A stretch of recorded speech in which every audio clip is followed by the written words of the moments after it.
문재인 대통령이 어제 오후 주재할 예정이던 규제혁신점검회의를 전격 연기했습니다. 이례적 연기에 일각에서는 각 부처의 군기잡기 아니냐는 해석이 나오고 있습니다. 안철수 전 후보는 당직자 오찬에서 실패가 완전한 마지막은 아니라며 초심과 용기를 언급해 그 배경이 주목됩니다. 강기정 전 더불어민주당 의원, 정태근 전 한나라당 의원 두 분 모셨습니다. 안녕하십니까? 네, 오셨습니까? 강 의원님, 문재인 대통령이 어제 오후로 예정됐던 규제혁신점검회의를 전격 연기했습니다. 일단 이를 두고 그만큼 이 규제혁신점검회의의 중요성을 높게 보는 것이냐 이런 얘기도 있고, 좀 진짜 말 그대로 뭔가 좀 똑바로 해라 이런 느낌일 수도 있고, 어떻게 보십니까? 그렇죠. 지금 우리 정부의 경제 정책이 크게 소득 주도 성장론과 혁신 성장론 두 축으로 가고 있는데, 소득 주도 성장론에 대해서는 일정 정도 성과를 내고 있다고 보여집니다. 최저임금 인상 등을 통해서. 그런데 이제 혁신 성장론이 잘 이거 안 되고 있습니다. 이 혁신 성장의 핵심은 새로운 신성장 산업을 육성시키는 건데, 신성장 산업이란 건 결국 데이터 산업이고, 즉 빅데이터 산업이고, 금융을 풀어줘야 되는데 은산분리 이런 문제가 이제 안 풀리면서 혁신 성장이 잘 동력이 안 만들어지고 있기 때문에 그걸 좀 만들어야 되겠다. 이런 점에 대해서 강한 주문이 있었지 않나 싶습니다. 알겠습니다. 혁신 성장이 얼마나 제대로 진행이 안 되길래 연기까지 했나 이런 생각도 들거든요. 가장 큰 문제는 일자리 문제죠. 그러니까는 지금 이제 강 의원님 생각하고 다르게 저는 이제 소득주도 성장도 지금 계속 실험의 상태이고, 고용 지표가 보여주는 것이 이제 지금 고용 참사의 수준으로 지금 떨어져 있는 거거든요. 예를 들면 청년 고용 지표 3, 보통 저희가 체감 실업률이라고 얘기하죠. 그게 이제 23.2%면 4명 중에 1명이 지금 실업 상태라는 거거든요. 그런데 규제 혁신이 왜 중요하냐면 규제를 풀어줘야 사실은 일자리가 만들어지거든요. 대표적인 게 이제 서비스 산업입니다. 그런데 지금 계속 새로운 일자리를 만들기 위해서 혁신 산업으로 간다고 하는데 그것을 규제가 막고 있는데 실제 진행이 안 되는 거거든요. 그런데 이 규제 문제는 역대 모든 정부의 아주 핵심적인 과제였어요. 예를 들면 김대중 정부 때는 단두대, 규제 기요틴을 얘기했었고, 참여정부, 노무현 정부 때는 규제 총량제를 얘기했었고, 그다음에 이제 잘 기억나시겠습니다. MB 정부는 처음에 전봇대 얘기했잖아요. 그래가지고 이제 국가경쟁력 강화위원회에서 규제했고, 그리고 이제 대표적인 게 박근혜 정부에서는 왼수, 암덩어리 이런 얘기했었잖아요. 그래서 이제 규제개혁 장관회의에서 그게 바뀌어진 게 지금 규제혁신점검회의거든요. 근데 이제 되는 게 없는 거예요, 기본적으로. 지난 1월달 했던 내용과 별로 달라지는 게 없는 건데, 저는 사실은 핵심적인 문제는 이해 집단의 기득권 문제가 가장 크거든요. 그 두 번째는 정치권에서 이 눈치를 보고 있는 거예요. 그러니까 모든 규제는 법으로 해결해 나가야 되는데, 그러다 보니까 부처에서도 부처 이기주의와 눈치 보기를 하는 거죠. 그래서 실제로는 진행이 안 되는 거예요. 그래서 결국은 아마 어저께 대통령이 저렇게 말씀하신 거는 내각보로도 잘하라는 얘기도 있었을 거고, 정치권에 특히 민주당에다가 말 못할 암시를 한 거라고 봐야 됩니다. 예를 들면 지금 국회에서 가장 오래 걸려 있는 산업법이 뭐냐면 서비스 산업 발전법이라는 거예요. 그게 이제 원격 의료라든지 영리병원을 담고 있는 이런 법안, 그것 때문에 민주당에서 계속 지금 통과를 안 시켰죠. 또 한 가지가 이제 규제 부시전법이라는 게 있어요. 그래서 아마 동시에 민주당에다도 실제로 입법이 진행되지 않으면 안 된다라는 무언의 질타를 하신 게 아닌가 보여지고, 지금 이 규제 문제는 굉장히 심각합니다. 그래서 좀 하루빨리 다양한 IC 산업뿐만 아니라 다양한 분야에 있어서 이 규제를 혁신해내서 실제로 이제 일자리를 만들고 산업이 혁신할 수 있고 이렇게 가야 됩니다. 알겠습니다. 네, 그러니까 이제 정태근 의원님 말씀이 맞아요. 어제 문재인 대통령의 발언은 내각에게 잘해라 이것도 있는데, 정치권에게 잘해라 그런데 그건 민주당에게 잘해라 한 것도 있지만은 국회에게 잘해라. 이 규제라는 것은 가치가 충돌하기 때문에 이 참 어려운 문제입니다. 예를 들면 빅데이터 산업이라는 신산업을 발전시키려고 했더니 개인정보보호법이 서로 충돌하고 있어요. 그럼 어떤 가치를 우선할 거냐 문제에서 이제 고민이 된 거죠. 비슷한 내용이 지금 은행을 인터넷 은행을 만들자. 예. 이걸 지금 법으로 안 하고 시행령으로 하고 있는데 이것들 하려면 은산분리법을 바꾸지 않는데 예. 이거 또 가치가 충돌하고 있어요. 그래서 결국은 방금 이제 정태근 의원님이 말씀하시는 규제 프리존법이나 서비스산업 발전법 이건 해서는 안 되고요. 이건 예. 규제를 해야 되고 그래서 샌드박스법이라고 해서 샌드박스 그러니까 놀이터에 모래 공간을 만들어 줄 테니까 거기서는 모든 규제를 해제한다 이렇게 제한적으로 이 규제를 해제하는 예. 이런 조치를 이제 1월 달에 취한 거 아닙니까? 근데 이제 후속 조치가 없는데 다시 말씀드려서 이 후속 조치는 결국 내각이 뭐 게을리한 것 이것도 있겠죠. 있을 수 예. 있겠죠. 이해 당사자 설득을 안 하는 것. 근데 결국은 국회입니다. 이것이. 법으로 다 통과돼야 되는데 저는 서비스산업발전법이나 규제 프리존법은 지금도 저는 반대를 합니다. 예. 이제 다른 규제 해제로 좀 가야 되는데 그렇기 때문에 결국 이것은 이제 민주당에 대한 질타라기보다도 국회에 대해서 빨리 좀 어떻게 해달라 이렇게 요구를 하고 있는 것 같아요. 알겠습니다. 지금 중요한 지적을 하셨는데 지금 실제로 민주당이 반대를 하고 있는 겁니다. 그러니까 예. 지금 경제부총리인 김동연 부총리 같은 경우에는 자기가 취임 일성으로 자신은 서비스 발전법 통과돼야 된다 이렇게 얘기를 했는데 진행을 못 하고 있는 거거든요. 그런데 제가 한 사례를 하나 그 시청자 여러분들이 이해하기가 쉽지 않을 것 같아가지고 예. 지금 가장 대표적인 것 중에 하나가 일자리 창출도 그렇고 농촌 지역에 소득 올리는 방법 중에 하나가 스마트팜이라는 게 있거든요. 예. 그러니까 전자동화돼서 생산을 하는 거죠. 그러니까 우리가 스마트팜이 왜 중요하냐면 보통 농사를 지을 때 벼농사, 쌀농사는 평당 한 3,000원 정도의 매출이 올라가면 농사를 지어요. 근데 한때 파프리카 같은 경우가 평당 30만 원까지 갔습니다, 매출이. 네. 그래서 이 스마트팜이라는 게 매출을 많이 올리는 농업인뿐만 아니라 또 소득 과정에 있어서는 사람 일자리가 굉장히 많이 들어가는 겁니다. 근데 이거를 누가 반대하냐면 농민들이 반대를 해요. 예. 그러니까 대기업들이 왜 농사까지 하냐 이렇게 나오거든요. 그래서 제가 이 문재인 정부에 있는 농업비서관한테 뭐라고 얘기했냐면 그럼 농민들이 반대하면 대기업들은 빠지고 당신들 좋아하는 공기업이 해라. 그래서 새만금 같은 데에다가 대규모 스마트팜을 만들어서 거기에다가 그 소득도 올리고 네. 실제로 일자리도 창출해라 이렇게 얘기를 하는 거거든요. 그래서 핵심은 뭐냐면 이해 당사자의 문제를 어떻게 볼 거냐. 네. 그러니까 지금 민주당처럼 보면 정말로 일자리 창출이 어려워요. 그러니까 지금 원격 의료나 예를 들면 영리병원 문제는 철저하게 지금 의사들이 반대를 하고 있는 겁니다. 예. 근데 이 정부에서 보면 이게 참 어려운 문제인 게 비급여 문제도 의료보험 비급여 문제도 동시에 진행을 해요. 그리고 이제 만약에 이걸 풀겠다 그러면은 완전히 의료 집단 내에서는 엄청난 반대가 오는 거죠. 그래서 제가 말씀드리고 싶은 것은 첫째는 정책의 기조를 분명히 하고 예.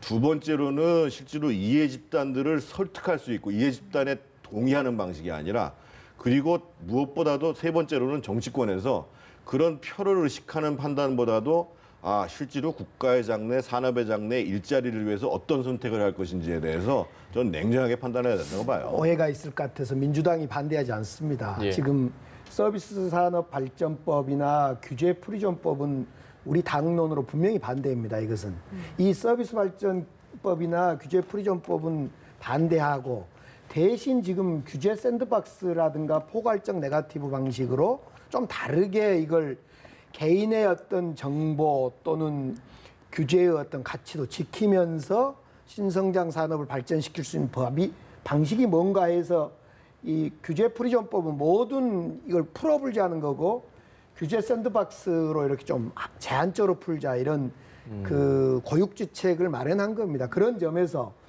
지금 민주당이 반대한다 이것은 팩트가 아니고요. 민주당의 일부 의원들의 소신 발언이 있습니다. 예를 들면 은산분리. 예. 그러니까 예전에 이제 산업이 금융을 지배하면 안 된다 그래서 금산분리법을 만드는데 여전히 이제 이것을 지금 500억까지 제한을 뒀는데 이런 걸 반대하는 의원도 소신으로 계시는데 민주당이 규제 지금 푸는 거 반대하지는 않는다. 이 점은 분명히 말씀드립니다. 알겠습니다. 네. 문재인 대통령이 어제는 좀 마음이 많이 무거웠다면 아마 글쎄 오늘 축구 대표팀의 승전보 소식을 듣고 기분이 조금 오늘은 좋아지지 않았을까라는 예상도 해보는데요.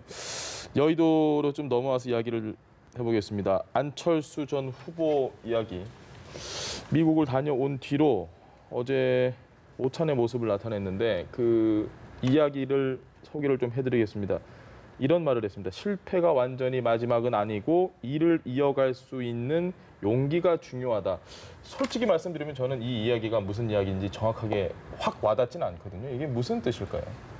계속 하겠다는 얘기죠. 아, 한마디로 계속 하겠다는 얘기인데 예. 그럼 어떤 용기가 필요하냐 이 문제거든요. 예. 그리고 그 용기를 가지고 어떻게 정치를 할 것인가의 문제인데 그 부산에서 낙선한 이제 이성권 바른미래당의 부산 시장 후보죠. 이분이 뭐라고 얘기했냐면 지금은 고상한 안철수가 아니라 고생하는 안철수가 필요하다. 그러니까 지금 이제 안철수 이제 전 후보죠. 그러니까 용기가 어떤 용기가 필요하냐면 적어도 정치를 하려면 광야에 나가서 찬바람도 마저 각오를 하고 뻘밭에 구르면서 진흙탕도 튀길 각오를 하고 이런 자세로 정치를 하면서 실제로 리더십을 만들어 가야 되는 거거든요. 그래서 그런 실제로 이제 이성권 후보가 얘기했던 것처럼 정말 뻘밭에서 구를 수 있는 용기를 가지고 자신의 정치하는 모습들을 변화시킬 수 있는 용기 이런 게 필요한 것이고 또 한 가지 말씀드리고 싶은 거는 이분이 이제 김정필 총리의 상가에 가서 김정필 총리가 얘기한 협치 공전 이런 얘기를 하시더라고요. 근데 협치 공존이라는 것은 철저하게 남을 배려하고 그리고 공동의 목표를 위해서는 나를 포기할 수 있어야 가능한 거거든요. 그러니까 안철수 후보한테 필요한 것은 새 정치가 아니라 큰 정치, 포용력 있는 정치, 남을 배려하는 정치 이게 가능해져야 되거든요. 그래서 저는 고생할 각오를 하는 그런 용기 그리고 그런 이제 포용력 있고 큰 정치 그런 정치를 할 각오가 돼 있으면 뭐 언제든지 본인이 다시 출발하셔도 좋고 그게 도저히 안 되겠다. 그러면 자기가 잘하시는 분야에 가가지고 나라에 기여하는 것도 그것도 용기거든요. 그래서 그걸 좀 잘 판단을 하셨으면 좋겠어요. 알겠습니다. 안철수 대표는 지금 쉬어야 할 때입니다. 더 가면 정치 자영업자 됩니다. 때가 있는데 쉴 때는 쉬어주고 충전할 땐 충전해주는. 예. 박지원 대표도 좀 쉬어야 될 때다. 본업으로 아니 박지원 전 대표는 쉬어야 될 때가 아니라 현업으로 돌아가야 된다. 원래 하던. 저는 이제 청춘 콘서트 했던 안철수를 생각해 봅니다. 예. 그때 왜 많은 젊은이 청년들이 박수를 보냈는지 그걸 생각하셔서 더 이상 가면 정치 자영업자 됩니다. 이거 안 됩니다. 네. 알겠습니다. 네, 홍준표 전 대표도 잠깐만 짚고 넘어가자면은 SNS 활동을 다시 시작을 하신 건 아니고 글을 올리셨어요. 네. 꽃이 지기로 쏘니 바람을 탓하랴라는 내용의 시인데. 검색어에 조지윤 시인이 올라오고 있습니다. 이거 유명한 시죠. 저희가 고등학교 때 줄창 외우면서 입시 시험할 때 공부했던 시인데 페이스북 정치를 시작한 게 요 시를 써놓고 그 밑에 이제 페이스북 정치를 끝냅니다.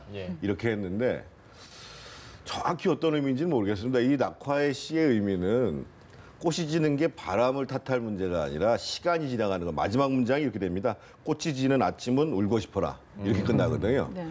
그래서 본인이 지금 연령이 좀 많아진다라는 것을 말씀하시는 건지 왜 써놨는지는 정확히 잘 모르겠어요. 근데 미국 가신다니까 미국 가시면서 거기서 이제 당랑의 꿈이라는 이 당랑 이 사마귀가 수레를 막는 그래서 그런 과욕을 부리면 안 된다라는 게 당랑거철의 뜻이거든요. 그런데 당랑의 꿈이라는 내용 제목으로 책을 집필하신다고 얘기를 하셔요. 그래서 아마 이제 진보의 큰 물결이 와도 나는 소신 있게 내 목소리를 계속 내겠다. 뭐 이런 뜻으로 제가 받아들이는데 미국 가시는 김에 저는 이제 지금 미국의 이제 존 맥케인 부통령까지 하셨죠. 이분께서 이제 상원 의원께서 이제 지금 암 투병 중이거든요. 근데 이분이 5명의 대통령, 자기 당 대통령하고 맞으면서 당당히 이제 얘기를 했어요. 그러면서 동시에 자기 지지자들이 오바마에 대해서 인종적으로 조롱하는 듯한 얘기를 하니까 그런 얘기 하면 절대 안 된다. 이런 얘기를 하시면서 지금 현대 정치의 가장 큰 문제는 겸손의 결핍이다. 그 겸손한 모습으로 남을 배려하고 공존하려고 해야 된다. 이 정치를 못하기 때문에 지금 미국 정치도 나아가지 않는다. 이렇게 자서에 써놨거든요. 그래서 저는 홍준표 대표님께서 미국에 가셔서 꼭 존 맥케인의 자서전을 한번 읽어보시고 존 맥케인이 보내주는 메시지가 뭔가 이런 것들을 꼭 한번 느끼고 오셨으면 좋지 않을까 이런 생각이 듭니다. 알겠습니다. 조지훈 낙하 이야기라니까 제가 그 이야기를 듣고 아까 찾아봤어요. 그랬더니 이형기의 낙화도 있습니다. 이형기 시인의 낙화는 이렇게 시작합니다. 가야 할 때가 언제인가를 알고 가는 이의 뒷모습은 얼마나 아름다운가. 예. 뭐 조지훈의 낙화나 이형기 시인의 낙화가 다 사실은 탓하지 말고 갈 때 깨끗이 가고 자기 스스로를 뒤돌아봐라는 긍정적 이미지가 있는데 이 홍준표 대표의 낙화 시를 인용하면서 자꾸 누구를 탓하는 느낌이 들어서 이건 시를 잘못 오독하고 있는 거 아니냐. 그래서 다시 한번 이형기의 낙화를 한번 낭송하기를 저는 권하고 싶어요. 저도 뭐 오늘 다시 보게 됐습니다만 특히 이제 저는 홍준표 대표의 그 어떤 오만함 이런 걸 또 느끼게 돼요. 네, 이 끝끝내 가면서까지 그냥 뭘 붙잡으려고 하는 이런 것이 저도 그래 앞으로 정치하면서 그래서는 안 되겠다라는 이런 생각들을 많이 해본 아침입니다. 네. 알겠습니다. 네, 오늘 발표된 여론조사 이야기도 한번 짚고 넘어가겠습니다. 정당 지지도가 좀 주목이 되는데요. 민주당이 뭐 떨어진 건 또 주목되고요. 정의당이 10.1%입니다. 이게 사상 처음이라고 하는데 의미 좀 짚어주시죠. 지금 정당들 모습 중에서 꾸준히 국민들한테 와닿게 하는 게 정의당이잖아요. 그러니까 이제 특히 지난번 지방선거 때 정당 득표율도 각 지방에서 한 걸 합산하면 사실은 바른미래당을 앞설 정도로 잘했고 그래서 이제는 그 자유한국당이나 보수 진영 때문에 정의당을 지지하지 않고 민주당을 지지했던 분들이 이제는 소신껏 정의당 지지해도 되겠구나. 그래서 실제로 민주당이 조금 빠졌잖아요. 제가 보기엔 정의당에 올라간 거는 민주당에서 정의당으로 옮겨간 겁니다. 그러니까 할 수 없이 민주당을 지지해 주시던 분들이 소위 이제 여야의 대립구도, 진보 대 보수의 대립구도에서 민주당에게 힘을 주셨던 분들이 이제는 그냥 소신껏 정의당에게 힘을 주자. 뭐 이렇게 된 거고 제가 더 놀란 거는 자유한국당이 올라간 거거든요. 자유한국당이 지금 16%에서 18%까지 떨어졌다가 올라갔는데 저것도 보면 하도 헤매니까 그나마 조금 좀 격려를 좀 해줘야 되는 게 아니냐. 정신 차려라. 이런 뜻으로 조금 이제 지지를 해주신 게 아닌가 싶어요. 네. 알겠습니다. 저희가 분위기가 이렇게까지 화기애애했던 적이 없는 것 같은데 결국 보십니까? 정당은 가치 중심으로 재편되고 정책 중심의 정당으로 거듭나야 된다는 것에 어떤 방향점을 준 것 같아요. 그러니까 정의당에 대해서도 진보의 가치를 잘 실현해 달라는 이런 요구인 것 같고 또 반대로 민주당에도 역시 어떤 가치 중심의 정책 중심의 정당으로 가지 않으면 언제든지 후퇴할 수 있다라는 이런 지지를 철회할 수 있다라는 시그널을 준 거다. 그래서 뭐 일희일비할 필요는 없겠으나 저런 추세가 나온다는 거에 대해서 정치하는 사람들은 잘 살펴봐야 될 것 같아요. 알겠습니다. 시간이 아쉽게도 많지 않은데 이건 꼭 짚고 넘어가야 될 것 같습니다. 지금 이 영남권 신공항 문제가 이게 다시 또 도마 위로 올라올 거라고는 사실 예상을 잘 못했었는데요. 이게 지금 부울경 세 곳의 광역단체장 당선인들이 TF를 또 꾸리겠다고 하네요. 좀 이 설명을 좀 해주셔야 될 것 같습니다. 지난 정부에서 지난 정부에서도 이 TK하고 PK에 있는 정치권을 중심으로 해가지고 상당히 논란이 있었던 부분들을 가장 비용적으로 그리고 기대 이익, 그러니까 비용 편익 분석상 확실하다고 한 그나마 낫다고 해가지고 김해공항을 지금 확장하기로 사실은 결정을 해서 그때 제가 기억하기로는 민주당에서 박근혜 정부가 잘한 결정 중에 하나다. 드물게 잘한 결정이다 이렇게 얘기를 했거든요. 근데 지금 또 이제 부울경의 자치단체장이 싹 바뀌니까 이걸 추진하시는데 아마 의도야 이제 그래서 이제 확실히 영남권에 있어서 특히 남쪽 부울경 지역에서는 확실하게 우리의 지지세를 굳히자 이런 뜻이 있을 것 같은데요. 저는 이게 이제 엄청난 예산이 들어가는 문제고 적어도 추진하겠다 저렇게 말씀하시면 안 되고요. 그러면 이렇게 결정된 것보다 이게 훨씬 더 낫다라는 근거를 가지고 출발해야 된다는 거예요. 그래서 지금 국토부에서는 별로 검토한 바 없다 얘기를 하잖아요. 그래서 이게 당신들의 돈으로 하는 게 아니잖아요. 국민들의 세금이 들어가는 거잖아요. 그러면 적어도 김해공항을 확장하는 것보다 이 방안이 훨씬 낫다고 하는 근거를 가지고 그걸 가지고 이 김해 그 불경에 있는 지역 주민들이 아니라 나머지 지역에 있는 세금을 내야 되는 전 국민을 설득하지 못하는 이상 예. 저걸 하지 말아야 됩니다. 알겠습니다. 뭐 정부의 방침은 확고합니다. 이제 저기 지금 저 공항 문제가 영남권의 관문공항 아닙니까? 예. 그렇기 때문에 영남권이란 것은 PK, TK 다 포함된 내용이고 지금 김해공항 확장이라는 2016년에 합의된 내용이 영남권의 관문공항으로 자리매김을 할 수 있으면 그대로 가는 거다. 예. 단지 지금 어제 얘기는 민주당 홍영표 원내대표를 비롯해서 지방선거 끝나고 이제 지역의 또 현안을 조율하고 들으러 간 자리에 이 PK의 부산 오거돈 시장이 발언한 내용이다. 이렇게 있기 때문에 지금 정부의 방침이 뭐 변화된 건 아니고 예. 단지 지자체장, 당선된 지자체장들의 어떤 요구이다. 이렇게 보면 맞겠습니다. 그럼 알겠습니다. 개인적으로 의원님 생각도 짧게 좀 듣고 저는 싶은데요. 개인적으로 2016년에 결정된 것이 정책의 연속선상의 문제도 있고 옳다고 봅니다. 그래서 그 방향으로 가는 것이 맞다 싶습니다. 네, 알겠습니다. 강기정 전 더불어민주당 의원, 정태근 전 한나라당 의원과 함께했습니다. 말씀 감사합니다. 네, 고맙습니다.